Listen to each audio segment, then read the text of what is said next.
Day 1. Letting Go of the Past. A Buddhist Meditation for Inner Peace. Have you ever laid awake at night, reliving a moment you wish you could erase?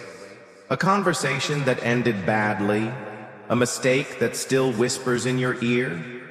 Maybe it's a missed opportunity, a betrayal, or a harsh word you wish you could take back. We all carry these quiet weights.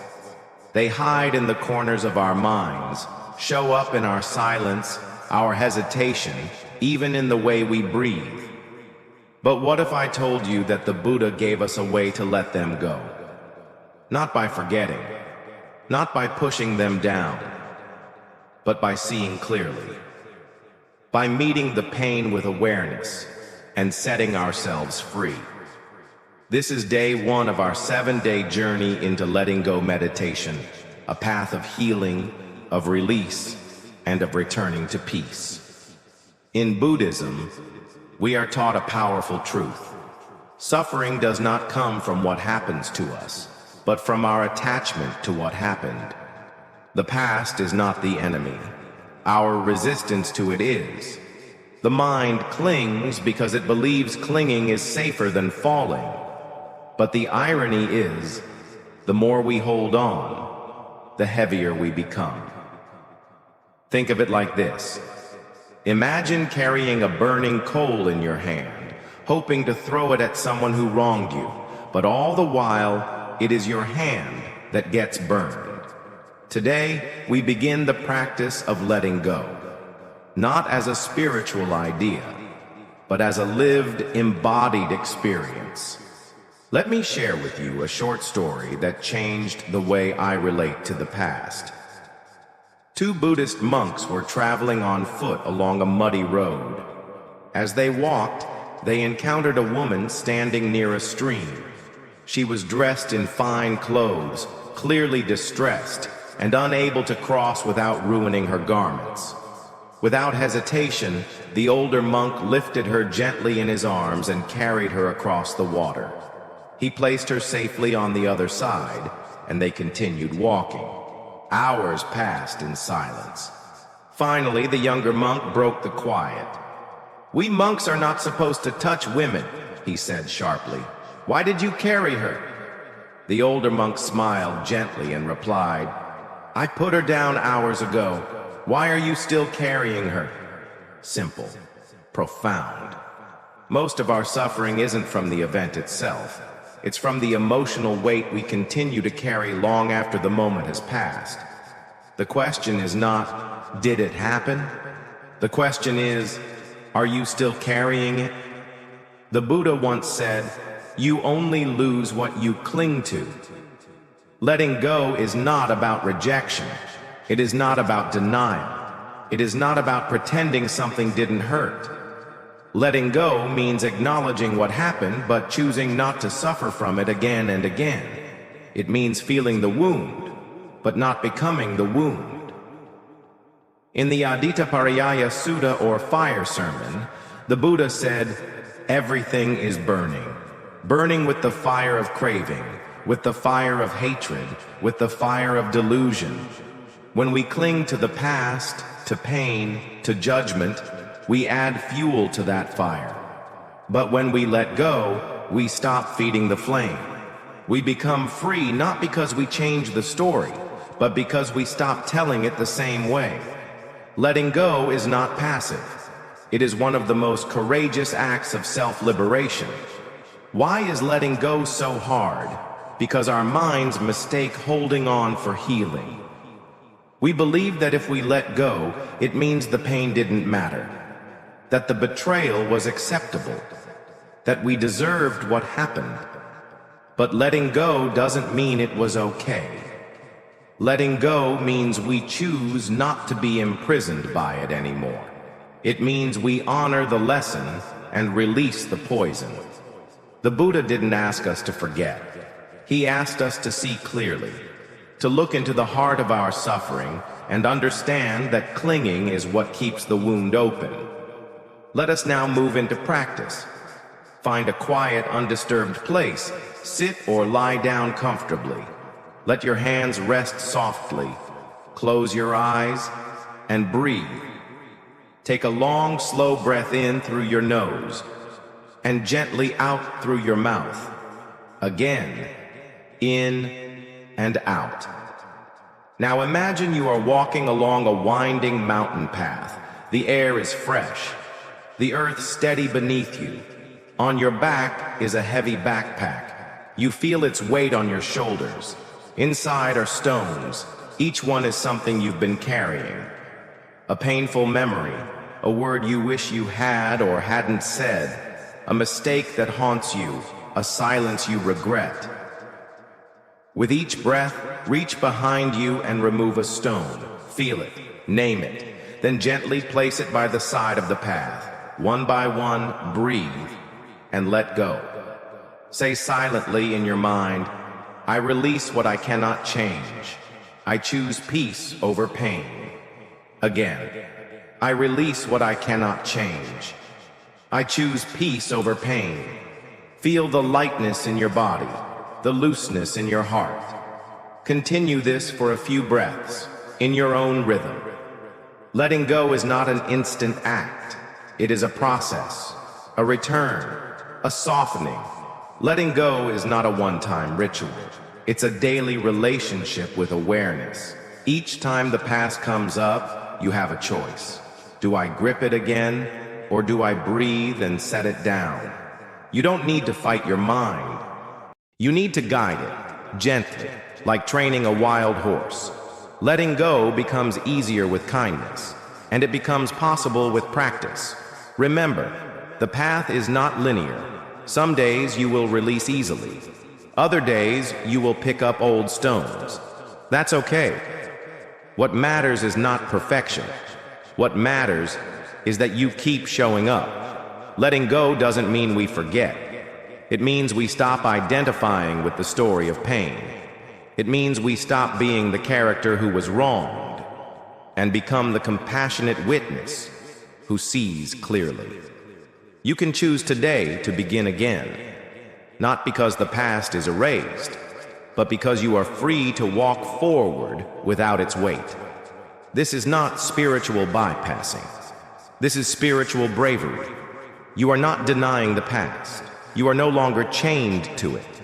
You are choosing peace over pain. And that choice changes everything. If today's meditation touched your heart, comment below. What are you ready to let go of today? Share this video with someone who might be carrying a heavy load. And subscribe, because tomorrow we continue the journey into the tender art of forgiveness and how to release the pain others caused without losing yourself. Letting go is not the end. It is the beginning of everything true. Thank you for walking this path with me. May you be free. May you be light. May you be at peace. Have you ever held on to a grudge for so long, it became part of who you are? You smile on the outside, but deep inside there's a lingering bitterness. A memory you can't forget. A person you can't forgive. Resentment doesn't just live in the mind. It burrows into the body, the heart, the breath. But the Buddha taught us, what we do not forgive, we carry. And what we carry, we suffer. Today we explore how forgiveness isn't something we give to others, but something we give to ourselves. Forgiveness is one of the most misunderstood teachings in all of spirituality. People think it means condoning harm, that it means pretending nothing happened. But in Buddhism, forgiveness is a form of liberation. It's not about them, it's about you. The Buddha said, holding on to anger is like drinking poison and expecting the other person to die. Resentment keeps you locked in the very story you long to escape. Forgiveness is how you rewrite it. There is a famous parable in Buddhist tradition. A man is struck by an arrow. He screams in pain, but instead of pulling it out, he begins demanding answers. Who shot me? What kind of arrow is this? What was their motive? What tribe do they belong to? The Buddha gently says, if you do not remove the arrow, you will die before you get the answers. The arrow is the event. The resentment is everything that follows. The pain is real, but suffering is optional. Today, we learn how to remove the arrow. Resentment is sticky. It attaches to the identity. It whispers, "I was wronged, I was betrayed, I was hurt," and it's not wrong. But what happens when we live inside that voice for too long? We become it. The mind replays the pain. The heart hardens. We stop trusting. We build walls where bridges could be. Buddhism teaches us we do not have to become our pain. We can feel it, learn from it, and still choose peace. That is the purpose of forgiveness. Let's be clear. Forgiveness is not forgetting. Forgiveness is not saying it was okay. Forgiveness is not reconciliation. Forgiveness is saying, "I will no longer allow what happened to poison my heart." It is a letting go of the hope that the past could have been different. It is a releasing of your own suffering. The Buddha taught that clinging is the root of suffering, and resentment is one of the most painful forms of clinging. Modern science now supports this ancient wisdom. Studies have shown that long-term resentment and unforgiveness are linked to increased stress hormones, anxiety, depression, and even chronic illness. Forgiveness, on the other hand, is correlated with lower blood pressure, better sleep, and improved mental health. So when we talk about letting go of resentment, we're not just talking about spiritual freedom. We're talking about your health, your energy, your life. Let's begin. Find a comfortable seat or lie down. Gently close your eyes. Take a deep breath in and out. Bring to mind someone who hurt you. Not the most painful memory, just one that still lingers. See their face. Remember the moment. Notice how your body feels. Now, place your hand on your heart. Say silently or aloud, "This pain is real, but I choose not to carry it anymore. I forgive you, not because you deserve it, but because I deserve peace." You might not feel ready. That's okay. This isn't about rushing. It's about beginning. Now, visualize cutting a rope that ties you to this person. See them floating away, not as an enemy, but as someone who no longer has control over your energy. Breathe. Say again, "I let go. I am free." Forgiveness is not always instant. It may take time. It may require layers. But every time you choose release over resentment, you reclaim a piece of yourself. You take your power back. You choose love over pain. And in doing so, you become more like the Buddha, clear, free, and full of compassion. Today, ask yourself, who am I ready to forgive? Not for them, but for me. Write it in the comments, or whisper it in your heart. Share this with someone who needs to hear it, and don't forget to subscribe. Because tomorrow, we explore how to let go of self-blame and finally begin healing from within. This is your path. You are not alone. You are already healing. May you be well. May you be free. May you forgive. Have you ever looked in the mirror and thought, "I should have known better"? Have you ever replayed a moment from your past and whispered to yourself, "It's all my fault"? We often think forgiveness is something we extend to others, but one of the hardest people to forgive is ourselves. Self-blame is quiet. It hides behind the smile you wear in public. It shows up when you're alone. It whispers that you're not enough, not lovable, not whole. But what if that voice isn't truth? What if it's just a thought, and like all thoughts, it can be seen, softened, and let go?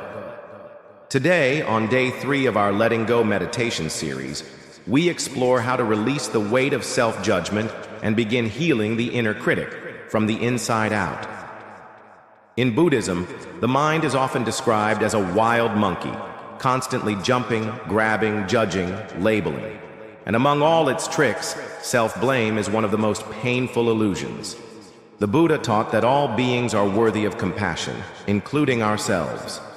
You yourself, as much as anybody in the entire universe, deserve your love and affection.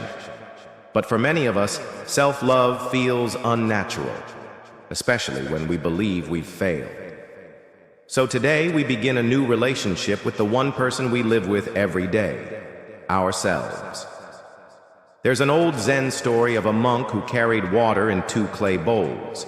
Every morning, he would walk down the mountain to the river, fill both bowls, and carry them up again.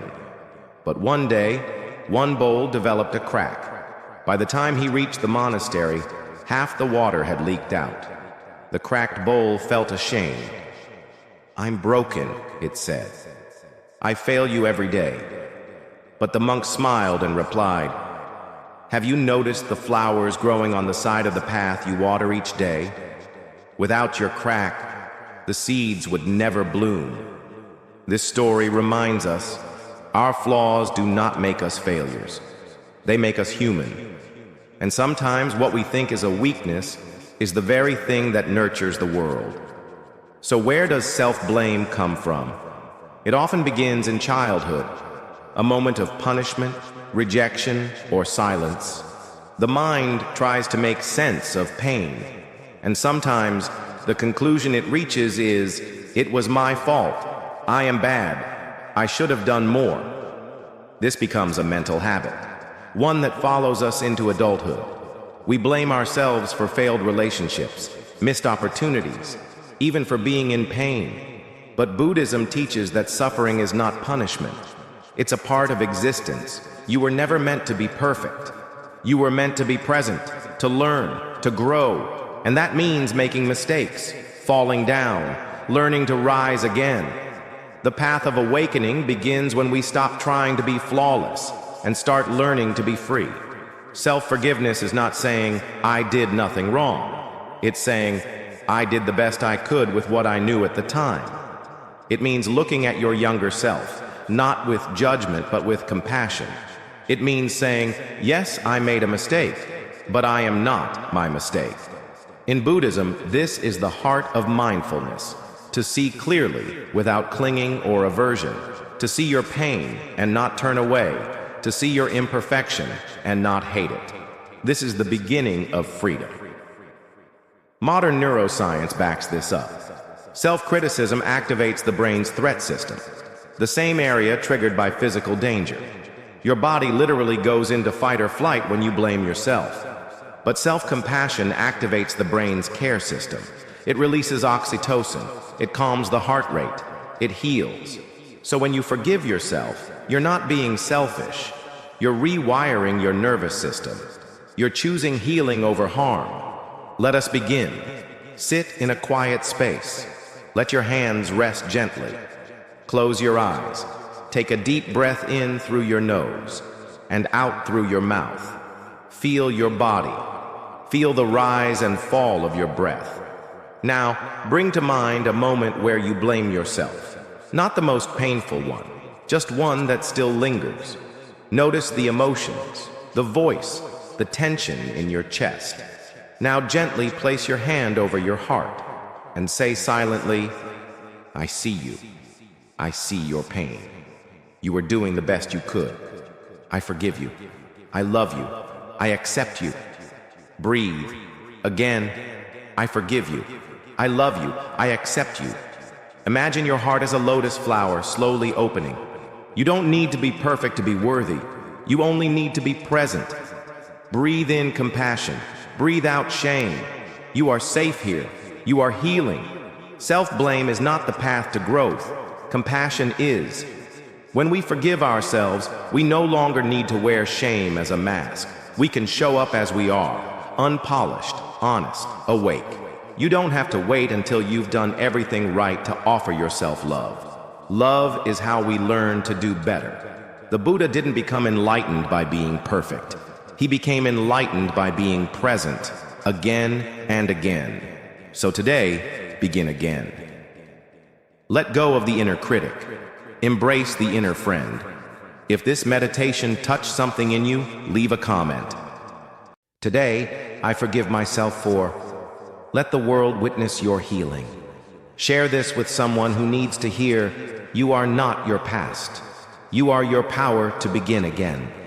And don't forget to subscribe, because tomorrow we explore how to let go of control and trust the unfolding of life with presence and peace.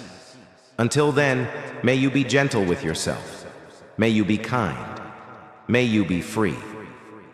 Have you ever tried to control everything around you, only to end up more anxious, more exhausted, more disconnected? You plan every detail. You replay every outcome. You hold on tight because if you don't, something might fall apart.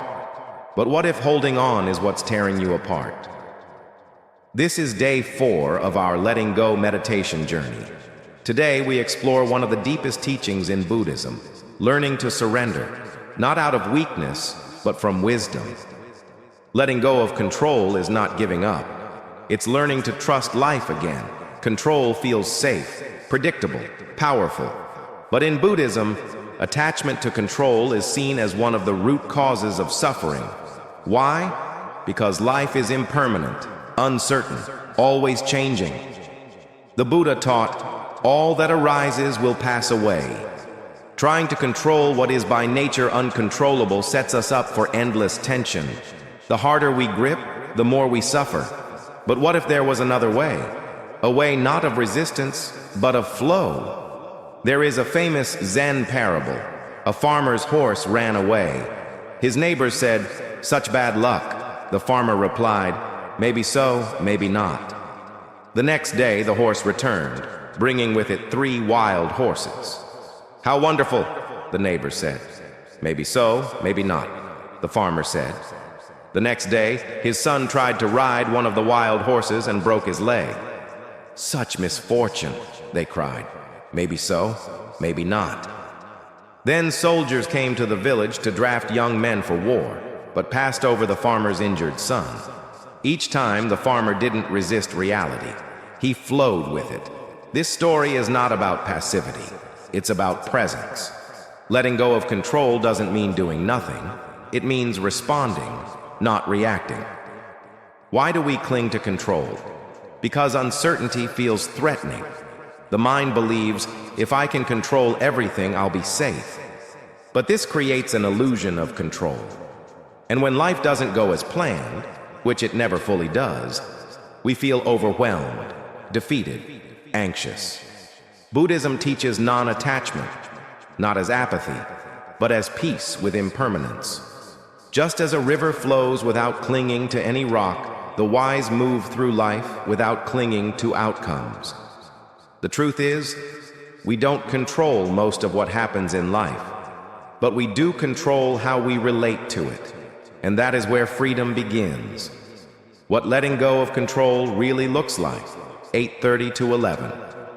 Letting go of control doesn't mean giving up your dreams or becoming passive. It means loosening your grip. It means trusting that you can face whatever arises. It means acting with intention, but surrendering the outcome. Like planting a seed.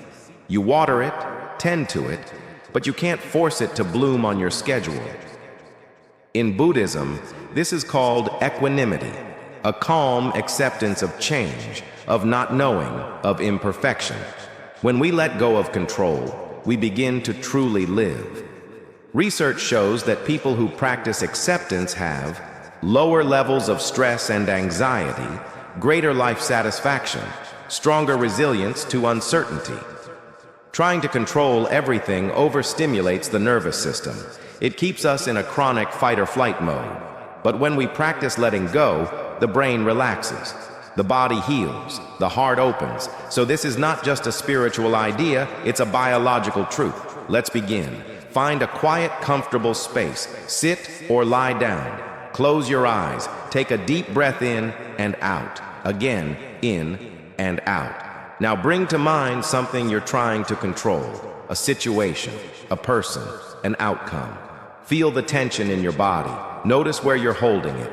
Place a hand over your chest or belly. Breathe into that place.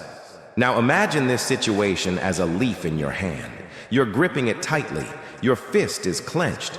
As you breathe out, slowly open your hand. Let the leaf go. Let it float downstream.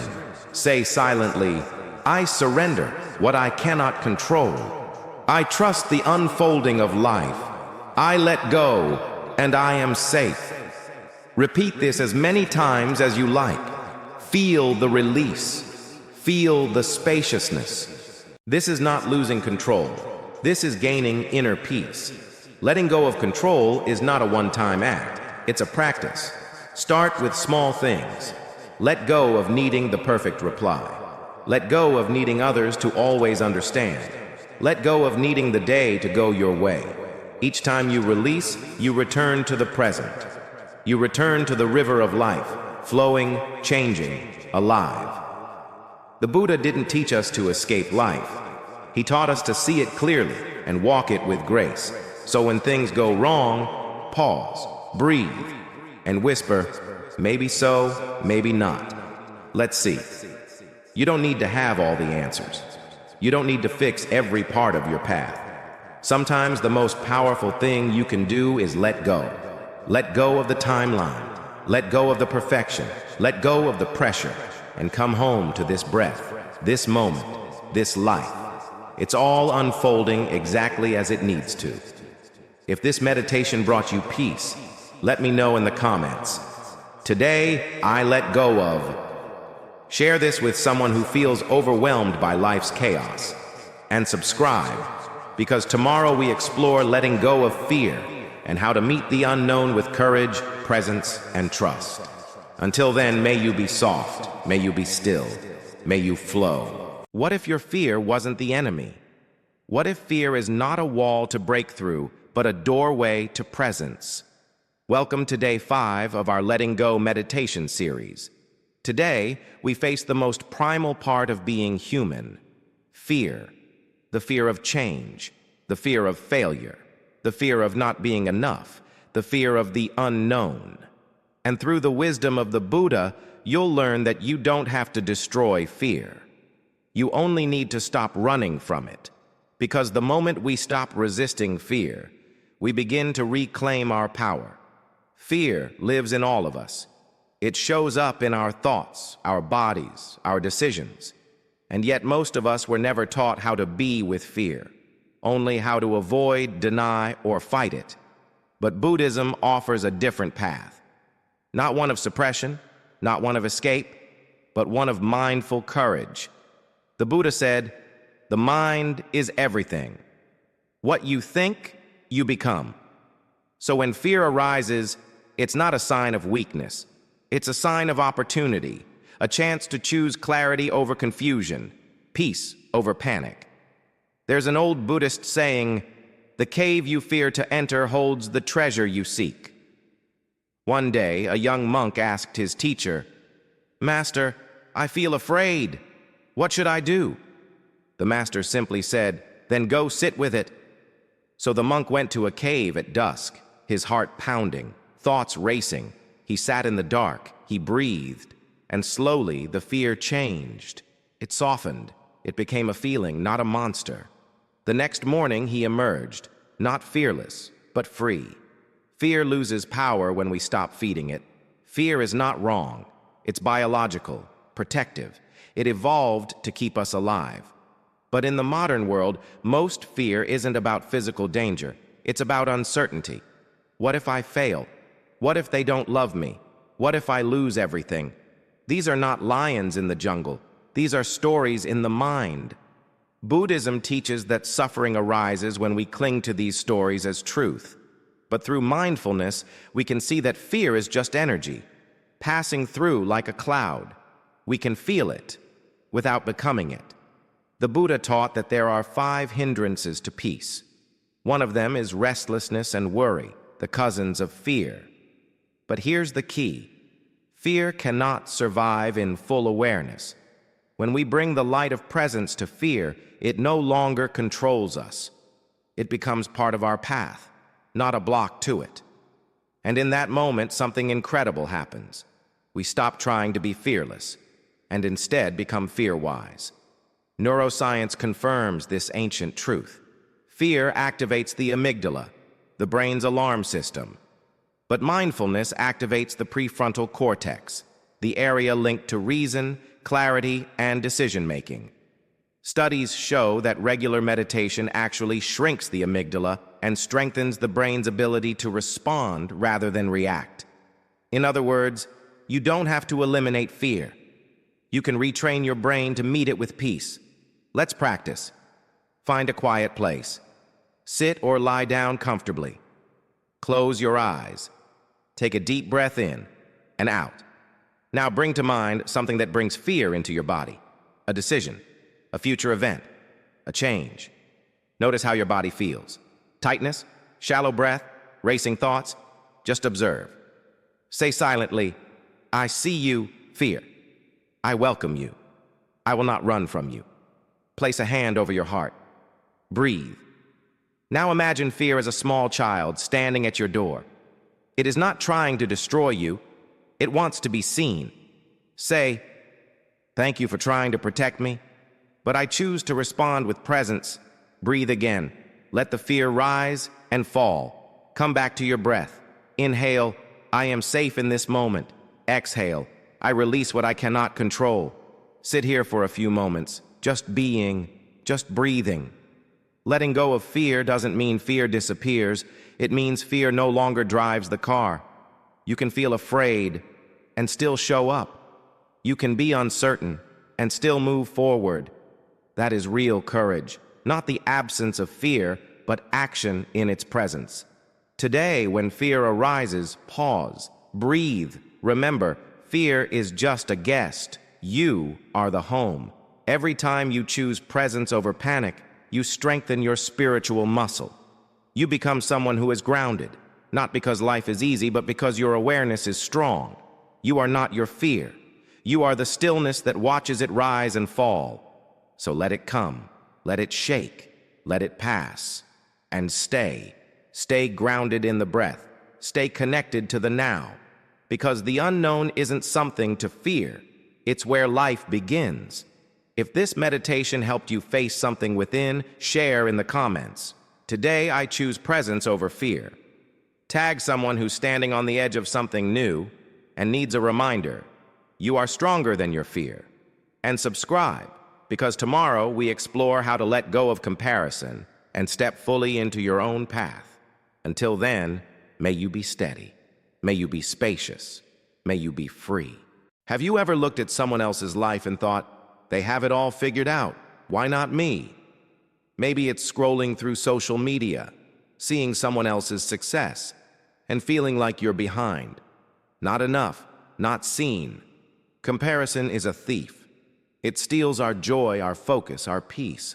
But Buddhism teaches, the path to freedom is not in becoming someone else. It's in coming home to yourself.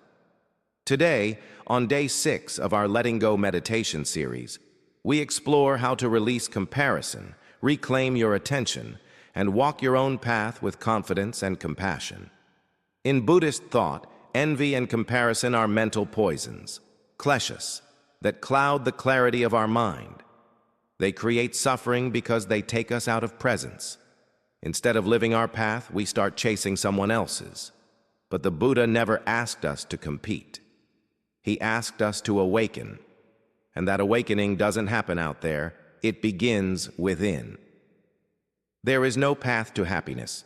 Happiness is the path. There's a teaching that compares the human journey to a lotus pond. In the pond, some lotuses have just begun to emerge from the mud. Others are midway, reaching toward the light. Some are fully blooming. But each lotus is right where it needs to be. No one judges the flower in the mud or the one in bloom. Likewise, in life, we each grow at our own pace. Comparison is meaningless when every path is sacred. What if you stopped measuring your life against others and started honoring it for what it is? Comparison arises when we forget our intrinsic worth. It tells us, I'm behind. I'm not good enough. If I had what they have, I'd be happy. But Buddhism teaches that this is an illusion. Our suffering doesn't come from what others have. It comes from our clinging to the idea that we should be different. The truth is, you are not behind. You are not late. You are exactly where you need to be for your own awakening. Comparison disconnects us from gratitude, creativity, authenticity. It's like watering someone else's garden while your own withers. But when we stop comparing, something beautiful happens. We begin to see our gifts.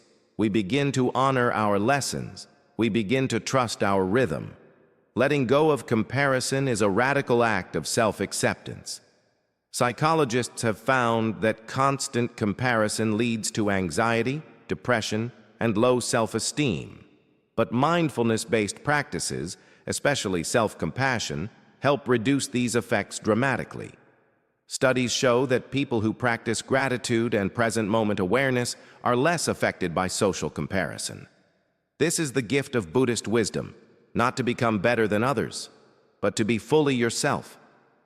Let's begin. Find a quiet space, sit or lie down. Gently close your eyes, take a deep breath in and out. Again, inhale and exhale. Now bring to mind a recent moment when you compared yourself to someone else. Notice what arises. Is it sadness, envy, shame? Let it be there. Place a hand over your heart. Say silently, "This is a moment of comparison. I choose to respond with compassion." Breathe. Now imagine yourself as a lotus in the pond. Feel the mud beneath you, the struggles you've survived. Feel the sun above, the growth you're reaching for. Say, "I grow in my own time. My path is sacred. My pace is perfect." Breathe deeply. I let go of comparison. I trust my unfolding. Feel the stillness. Feel the light. When comparison arises in your day, pause. Notice the thought. Bring in kindness. Ask yourself, what am I truly needing right now? What can I appreciate about my life? Instead of scrolling through highlight reels, scroll through your heart. Practice celebrating others without diminishing yourself. Comparison says, "Not enough." Wisdom says, "Already whole." You are not here to be someone else's version of success. You are here to become you. And you are doing that. Every breath, every step, every struggle. You don't need more likes. You need more light. So let go of the timelines. Let go of the measuring stick.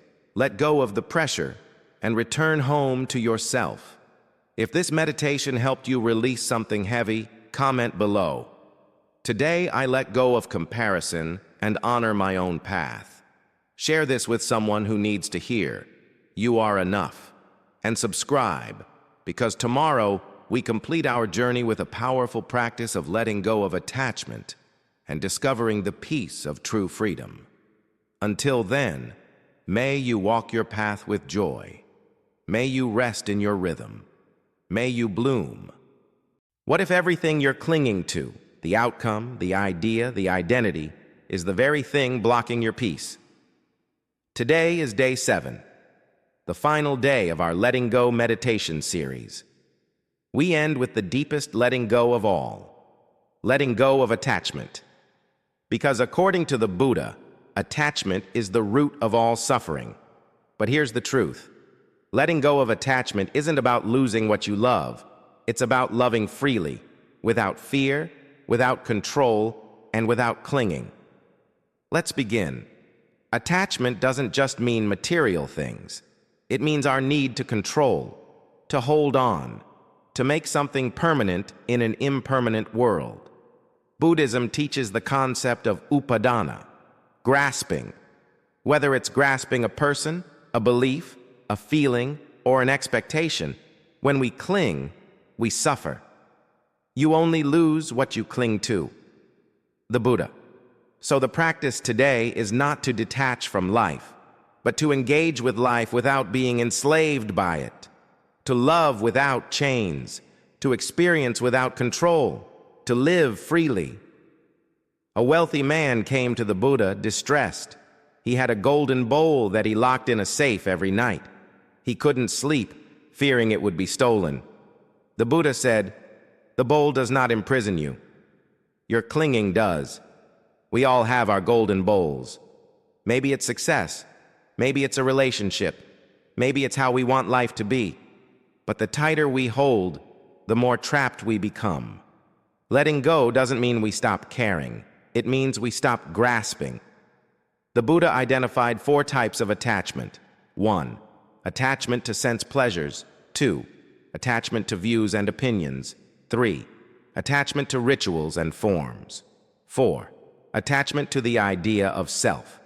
Each one is like a rope, tying us to the illusion of permanence. But life is impermanent, always changing.